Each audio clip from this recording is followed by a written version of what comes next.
नमस्कारम everyone. मेरे channel Shivanga the way of grace में आप सभी लोगों का स्वागत है। वैसे तो ये वीडियो इस चैनल के कंटेंट के हिसाब से नहीं है, बट फिर भी मैं आप लोगों तक एक जानकारी पहुंचाना चाहता हूं, क्योंकि कुछ बातें पहुंचाना चाहता हूं आपके साथ, आप लोगों तक।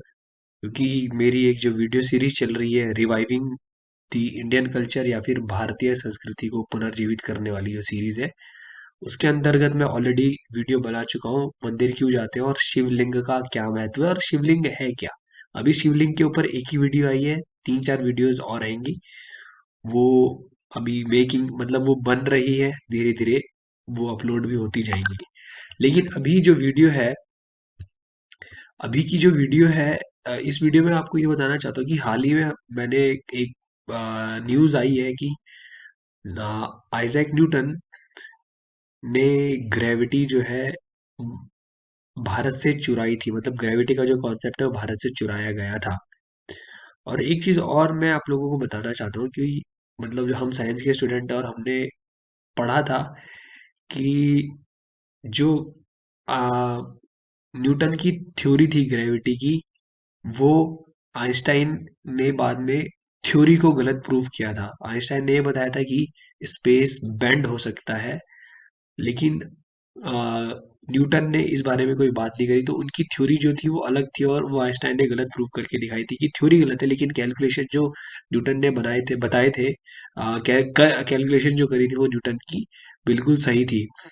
अब ऐसा हमको मालूम नहीं कि न्यूटन ने करा था या नहीं करा था, बट मैं आपको ये बताना चाह रहा हूँ न्यूटन ने भारत से चुराया या नहीं चुराया। बट जो मैनचेस्टर की एक यूनिवर्सिटी है, उस यूनिवर्सिटी ने ये प्रूव करा है कि जो न्यूटन थे, उन्होंने उनके पास ये ग्रेविटी वाला जो कॉन्सेप्ट है वो भारत के गुरुकुल से आया था। क्योंकि ये गुरुकुलों में बहुत पहले से ही पढ़ाया जाता है। और अगर आप लोगों को प्रूफ भी चाहिए तो हमारे यहाँ जो ऋषि मुनि हुआ करते थे, उन्होंने ये सारी चीजें लिखी हुई हैं और ऑलरेडी ये फेसबुक पे आप पोस्ट वगैरह पढ़ते रहते हो। सो मेरे वीडियो बनाने का वीडियो बनाने का मोटिव ये नहीं कि मैं आइजैक न्यूटन को नीचे दिखाऊं, बट मैं आपको ये बता रहा हूँ ये सारी चीजें हमारे देश में बहुत पहले से थी। लेकिन हमारी किताबों में जो लिखा गया, उसकी वजह से हमें ऐसा लगता है कि हम बहुत नीचे स्तर पे थे। कई लोग आज की डेट में भी ये कहते हैं कि अगर अंग्रेज भारत में नहीं आते तो भारत का विकास नहीं होता। मैं अगले आने वाली कुछ वीडियोस में भारत के ऐसे ऐसे मंदिर दिखा दूंगा, ऐसी ऐसी बिल्डिंग दिखा दूंगा जो भारत में बनाई गई थी अंग्रेजों के आने से पहले। और अंग्रेजों के यहाँ वो चीजें हुआ नहीं करती थी। दुनिया पता नहीं कहाँ जी रही थी, भारत कहाँ जी रहा था। तो ये हम एक साजिश के तहत हम लोगों को नीचा दिखाया गया, हमारे बीच में फूट डाली गई, जिस वजह से आप आज इस स्थिति पर हो। और जब से आज़ादी मिली तब से भी ज़्यादा इंडियन कल्चर पे काम नहीं हुआ है।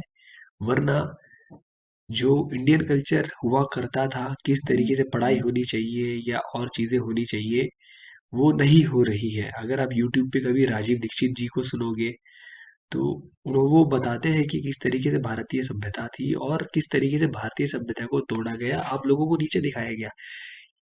मतलब हम अपना ही कल्चर किसी अगर मैं आ, शादी में जाके हाथ से चावल खाने लग जाऊं तो लोग ऐसे देखेंगे, बुरी मतलब बेकार नजरों से देखेंगे।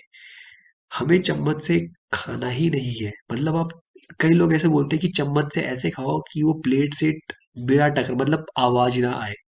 तो भाई मैं चम्मच से खाऊं क्यों, मैं हाथ से खा सकता हूँ। चम्मच से खाने की जरूरत क्या है। और आज की डेट में अगर आप देखोगे कई सारे लोग प्लास्टिक की चम्मचों से खाना खा रहे हैं और बहुत अपने आप को चीता समझ रहे हैं कि ये भाई वो प्लास्टिक, मतलब एक चीज बता रहा हूँ ट्रेंड, वो प्लास्टिक जो आपके शरीर को नुकसान दे सकता है आप उससे खा रहे हो।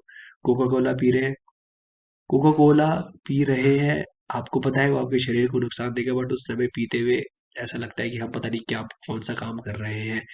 सिगरेट पीते हैं या कुछ भी करते हैं, उस समय सोचते हैं बहुत पता नहीं क्या काम कर रहे हैं। बट कुल मिला के मैं आपको ये बता रहा हूँ कि भटकना नहीं है, क्योंकि बहुत सारी चीजें हैं दिमाग में। बट फिलहाल ये आपको बताने की कोशिश करी जा रही है कि इंडिया में बहुत सारी चीजें ऐसी थी। और अगर कुछ स्टूडेंट मेरी बातें सुन रहे हैं तो मैं आपको ये बताना चाहता हूँ कि इंडिया की जो लिटरेचर है लिटरेचर तो नहीं बोलूंगा, मतलब भारत में जो चीजें लिखी गई जा चुकी है, जैसे अगर निकोला टेस्ला की बात करोगे तो निकोला टेस्ला ने कहा था कि वो उपनिषद पढ़ते थे। उपनिषद पढ़ के उन्हें चीजों के बारे, हाँ दिमाग किसी का भी तेज हो सकता है, बट अगर मैं आपको उस दिमाग के साथ कुछ इन्फॉर्मेशन लाकर दे दूं तो आप वो इन्फॉर्मेशन को अपने दिमाग से अच्छे से यूज कर सकते हो। तो पहले से जो उपनिषद लिखे जा चुके हैं उनकी तरफ जाएं, उनकी तरफ जाओगे, कुछ नई चीज लोगों के सामने लाकर रखोगे तो पैसा, जाहिर सी बात है पैसा कमा लोगे। पैसे कमाने के बहुत सारे तरीके और भी अवेलेबल हैं। पैसे के साथ साथ कुछ ऐसा करो कि आप अपने ही देश में रहकर, यहाँ पर रहकर का नाम कमाओ और अपने कल्चर को लेकर आओ। हालांकि पूरी दुनिया तक ये फैलेगा तो बहुत बढ़िया बात है, बट पहले भारत में इसको लोगों को जागरूक कराओ कि भैया यहीं पर ये पहले से ही था। अब अगर आप राइट ब्रदर्स की बात करोगे, उनसे पहले 1908 में पता नहीं उन्होंने बनाया था राइट ब्रदर्स ने शायद एयरप्लेन, बट उससे पहले भारत में बम्बई के, उनका मेरे को नाम याद नहीं आ रहा, उन्होंने एयरप्लेन उड़ा के दिखाया था। और जो वो एयरप्लेन था वो मरकरी बेस्ड था, मतलब mercury as a fuel use हुआ था। और भारत में मरकरी को बहुत अच्छी तरीके से यूज किया जाता है, चाहे फिर वो दवाई के रूप में हो, चाहे फिर वो प्राण प्रतिष्ठा के रूप में हो, क्योंकि मरकरी को कहते हैं कि वो धरती के गर्भ से निकला हुआ एक ऐसा पदार्थ है जो, जिसको आप एक अमृत की तरह भी आप इसको ट्रीट कर सकते हो। क्योंकि जो मरकरी होता है या पारा जिसको हिंदी में बोलते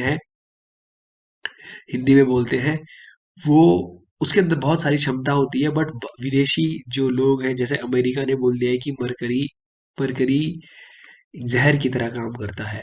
बट ऐसा नहीं है, हमारे सामने बहुत सारे एग्जाम्पल ऐसे हैं जो लोग मरकरी खाते हैं। और अगर आपने थोड़ी रिसर्च करी होगी तो योगीज जो है वो मरकरी को एक पर्टिकुलर अमाउंट में एब्जॉर्ब करते हैं और उसके बहुत अलग अलग फायदे हैं। तो कई ऐसी चीजें हैं, आयरन पिलर पे आज तक जंग नहीं लगा। कैसे बनाया हुआ उन्होंने आयरन पिलर वो, कुछ तो ऐसी बात रही होगी भारत के अंदर। अगर आप भारत के अंदर जो मंदिर है उनमें जाके अगर आप नक्काशी देखोगे ना, कभी आपने सुना होगा लोहे को पिघलाया जा सकता है, पत्थर को पिघलाने की टेक्नोलॉजी आज की डेट में भी नहीं है, बट अगर आप पुराने मंदिर देखोगे तो वहां पर बिना पिघलाए वो काम किया नहीं जा सकता। अगर कोई लोग इंजीनियर होंगे या इंजीनियरिंग के बैकग्राउंड के बारे में थोड़ी थोड़ी जानकारी जानते हैं, तो टर्निंग और फेसिंग नाम की कुछ चीजें होती है जो बिना किसी चीज को रोटेट कराए आप अचीव नहीं कर सकते। अगर आप भारत के मंदिरों में जाकर देखोगे तो जो स्तंभ होते हैं उनके ऊपर टर्निंग हुई हुई है। तो बिना टर्निंग टर्निंग अगर आपको करनी है किसी चीज पे, तो वो रोटेट होनी चाहिए और आपके पास एक टूल भी होना चाहिए जो उसको कट करेगा। तो ये सारी चीजें भारत में ऑलरेडी हो चुकी हैं। और आपको मालूम होगा कि तक्षशिला और नालंदा के अंदर जो लाइब्रेरी थी, मतलब उसको जला दिया गया था। मैं आज ही एक पोस्ट देख रहा, मतलब एक फेसबुक पे एक पोस्ट आई थी कि अगर गूगल ड्राइव पे सारा डाटा आज की डेट में उड़ जाए तो जो हालत आपकी उस समय होगी, वही हालत भारत के अंदर भारत के अंदर उस समय हुई थी जिस समय नालंदा और तक्षशिला को जला दिया गया था। वहां की किताबें 6 महीने तक जलती रही। कुछ किताबें जो उसमें से बची थी, वो किताबों का ज्ञान आप लोगों तक पहुंच रहा है किसी न किसी तरीके से। आयुर्वेद के अंदर आयुर्वेद के अंदर कई ऐसी चीजें, कई ऐसी बीमारियां हैं जो अंग्रेज डॉक्टर नहीं ठीक कर पा रहे, क्योंकि ये अभी 250-300 साल पुरानी ही पुरानी, क्या बोलूंगा मैं इसको, पद्धति है जिसके थ्रू वो लोगों को ठीक कर रहे हैं। अभी मेरा एक स्टूडेंट, मैं इन्विजिलेशन ड्यूटी पे था तो वो लंगड़ा के चल रहा था। मैंने उससे पूछा कि क्या हुआ है, मेरे को लगा उसका शायद एक्सीडेंट वगैरह हुआ होगा, लेकिन उसने कहा कि सर मुझे गठिया हो गई है और 20-22 साल का भी नहीं होगा वो लड़का। तो फिर मैंने उसको बोला कि कहाँ से इलाज करा रहे हो, तो उसने कहा सर मैं पतंजलि योगपीठ से इलाज करवा रहा हूँ और मैं कुछ योग अभ्यास भी करता हूँ, उनकी वजह से मेरे को थोड़ी मदद मिल रही है, मैं थोड़ा ठीक हो रहा हूँ। तो अगर आप गठिया के लिए इनके पास, मतलब एलोपैथी में जाओगे तो आप जिंदगी भर दवाई खाते रहोगे, बट वो ठीक नहीं होगा। कई ऐसी बीमारियां हैं जो एलोपैथी, मेरी मम्मी को पिछले 18-20 साल से दर्द का रोग है, अंग्रेजी डॉक्टर बिल्कुल ठीक नहीं कर पा रहे, और शुरुआत में अंग्रेजी डॉक्टरों ने केस खराब करा 10-12 साल तक, उसके बाद कह दिया कि हम ठीक नहीं कर पाएंगे। तो अब तो खैर रिकवर करना इस एज में थोड़ा डिफिकल्ट हो जाएगा उनके लिए, बट हम कुछ प्रोसेसेस कर रहे हैं, क्या पता वो रिकवर हो जाए। बहुत सारी ऐसी चीज़ें हैं जो इंडियन कल्चर में ऑलरेडी प्रेजेंट थी। घर में आप आरती करते हो, दिया जलाते हो, धूप बत्ती जलाते हो, ये अंधविश्वास नहीं है। जिसको अंधविश्वास का नाम दिया जा रहा है वो बिल्कुल अंधविश्वास नहीं है। अगर आपके घर में अगस्त्य मुनि ने कल्चर डेवलप करा है, तो भैया उसके पीछे प्योर साइंस होगी। आज के जो साइंटिस्ट हैं वो अगस्त्य मुनि या किसी के सामने भी बहुत छोटे आपको नजर आएंगे। अभी सदगुरु हार्वर्ड यूनिवर्सिटी में एक सदगुरु किन्हीं साइंटिस्ट से बात करने गए थे, तो अब उनके नाम का, सदगुरु के नाम का एक सेंटर खोल दिया उन्होंने, सदगुरु सेंटर ऑफ कॉन्शियसनेस। वहां पर वो कॉन्शियसनेस के ऊपर रिसर्च करेंगे और उसका नाम सदगुरु के नाम पर है। वो सदगुरु से इतने प्रभावित हुए, उनको कुछ भी नहीं मालूम था। मतलब जब जिस समय सदगुरु उनसे बात कर रहे थे, वो वीडियो यूट्यूब पे अवेलेबल है, तो वो लोग ऐसे बैठे जैसे एक छोटा बच्चा दादाजी के सामने बैठता है। इतने प्रेम, मतलब इतने झुकाव से उनको सुन रहे थे। तो अगर आप इस स्तर, सदगुरु खुद कहते हैं कि मैं अगस्त्य मुनि के नाखून के बराबर भी नहीं हूँ। तो जिस अगस्त्य मुनि ने भारत की सभ्यता, भारत की संस्कृति को बनाया है, वो अगस्त्य मुनि क्या नॉन साइंटिफिक चीजें आपके सामने रख सकता है? रख सकता है नहीं, रख सकते हैं। गलती हो गई, रख सकते हैं, ऐसा हो नहीं सकता। तो आपके सामने जो चीजें भारत के अंदर थी, अंगूठी रिंग फिंगर में ही क्यों पहन रहे हैं, कानों में कुंडल क्यों पहन रहे हैं, नाक में बाली क्यों पहन रहे हैं, औरतें पाँव में बिछिया क्यों पहन रही हैं, टीका क्यों लगा रहे हैं, खाने में हल्दी क्यों डाल रहे हैं, खाने में हरी मिर्च क्यों डाल रहे हैं, इतने सारे मसाले भारत में इस्तेमाल क्यों हो रहे हैं? कभी सोचा है इस बारे में? नहीं सोचा होगा। ये ऐसे ही मुंह उठा के किसी ने भी नहीं बना दिया। भारत के अंदर बोले जाने वाली जो भाषा है, आ आ ई, ये ऐसी ही क्यों है? कभी सोचा है इस बारे में? जीरो और इनफाइनाइट का सिंबल भारत में ही क्यों दिया लोगों ने? क्योंकि उनको पता है जीरो से आदमी की शुरुआत होती है और इनफाइनाइट तक जाता है। इनफाइनाइट का सिंबल कुछ ऐसा होता है। तो जब सदगुरु एक फिजिसिस्ट के पास गए थे और वो एक्सपेरिमेंट कर रहे थे, तो सदगुरु ने उसे कहा, जो उनके पास एक डिवाइस था, सदगुरु ने कहा मेरे सर के थोड़ा सा ऊपर रहो, तो डिवाइस कुछ ऐसे ऐसे घूमने घूमने लगा। तो उस साइंटिस्ट ने कहा कि ये तो इनफाइनाइट का सिंबल है। तो सदगुरु ने कहा मेरी एनर्जीज इनफाइनाइट को रीच कर चुकी हैं, इसीलिए तुम्हारा जो ये एनर्जी का वो मेजर करने वाला इंस्ट्रूमेंट है वो इस तरीके से घूम रहा है। ऐसी हजारों करोड़ों चीजें हैं जो अंग्रेज जो हैं वो भारत से सीख रहे हैं, बट भारत वाले बेवकूफों की तरह अंग्रेजों की तरफ देख रहे हैं। सो प्लीज अपनी संस्कृति को वापस आए। चरक संहिता, चरकोलॉजी नाम का एक डिपार्टमेंट जर्मनी में ऑलरेडी है, जहाँ पर संहिता के ऊपर काम होता है। चरक संहिता के अलावा अगस्त्य संहिता है, जहाँ पर अगस्त्य ने बताया था कि आप बैटरी किस तरीके से बना सकते हो। यूट्यूब पे प्रवीण मोहन चैनल अवेलेबल है, वहां पर जाकर देखिए। वो आदमी इतना खतरनाक काम कर रहा है जो आप लोगों ने सोचा भी नहीं होगा। जो अपने आप को बहुत टेक्निकल समझते हैं और ये सोचते हैं कि भारत में कल्चर कुछ नहीं था, मंदिर तो ऐसे ही बना दिए जाते थे, एक बार देखो उस भाई की वीडियो, वो तुम्हें बताएगा कि भारत के मंदिर थे क्या। डायनासोर के बारे में तुम्हें क्या लगता है कि अंग्रेजों ने बताया? एक बार टेम्पल जाके विजिट करो, वहां पर उस टेम्पल पे कार्व किया हुआ है 4 दांतों वाले हाथी के बारे में। तो ऐसी हजारों चीजें हैं। राम का धनुष अलग क्यों था?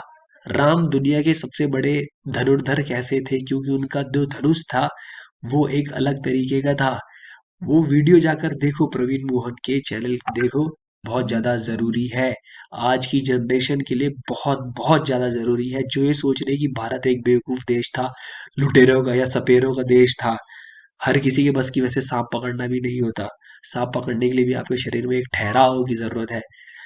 हालांकि आने वाले कुछ समय में देखेंगे, क्या पता हम भी वो कोशिश करें। तो बहुत सारी चीजें हैं, इंडियन कल्चर की तरफ वापस आओ। मिलते हैं अगली वीडियो में, तब तक के लिए नमस्कार, धन्यवाद।